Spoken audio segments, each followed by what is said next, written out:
Роман Гоголя «Мертвые души» нашел свое отражение в фонде оплаты труда Национального художественного музея Якутии. Следственные органы выявили факт хищения средств, которые должны были пойти на заработные платы и премии работников. В ситуации разбирался Николай Борисов. Директор по финансам, бухгалтер и сотрудник отдела кадров в течение нескольких лет совершали хищения из фонда оплаты труда Национального художественного музея. По словам генерального директора Аси Габышевой, этот факт она выявила в мае 2017 года и сообщила об этом следственным органам.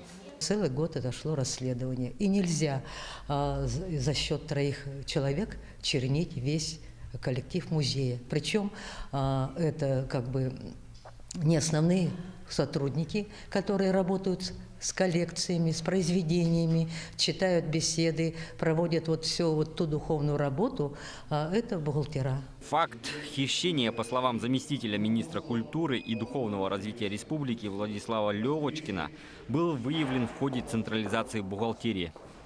Руководство министерства тоже давало показания следователю в управлении по экономической безопасности, и мы представляли потерпевшую сторону, поскольку пострадал, получается, бюджет нашей республики.